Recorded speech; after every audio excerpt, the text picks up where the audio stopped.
Report অনুযায়ী বিচারাধীন তালিকায় থাকা ৬০,৬৬,৬৭৫ জনের মধ্যে মোট ২৭,১৬,৩৯৩ জনের নাম বাদ দেওয়া হয়েছে।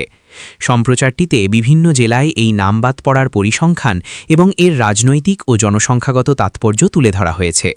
জেলাভিত্তিক পরিসংখ্যান। মুর্শিদাবাদ ও মালদা এই দুটি মুসলিম অধ্যুষিত জেলায় সবচেয়ে বেশি নাম বাদ পড়েছে। শুধুমাত্র মুর্শিদাবাদে এই বিচারাধীন ১১,৪৫,০০০ নামের মধ্যে ৪,৫৫,১৩৭ জনের নাম বাদ গেছে। অন্যদিকে মালদায় বাদ পড়েছে ২,৩৯,৩৭৫ জনের নাম। নদিয়া এই জেলায় মতুয়া ভোট একটি বড় ফ্যাক্টর।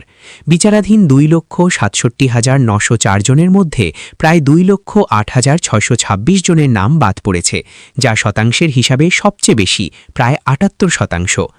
উত্তর ২৪ পরগনা এই জেলাতেও মতুয়া ভোট অত্যন্ত গুরুত্বপূর্ণ। ৯১,২৫২ জনের মধ্যে ৩,২৫,৬৬৬ জনের নাম বাতিল হয়েছে। কোচবিহার রাজবংশী ভোট এই জেলার একটি বড় ফ্যাক্টর।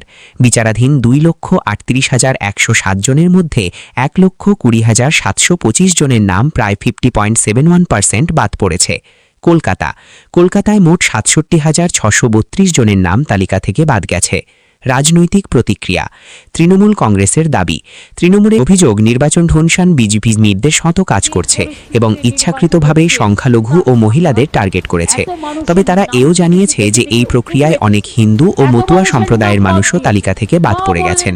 বিজেপির দাবি, বিজেপির বক্তব্য হল বাংলাদেশি অনুপ্রবেশকারীদের নাম কোনোভাবেই ভোটার তালিকায় থাকবে না।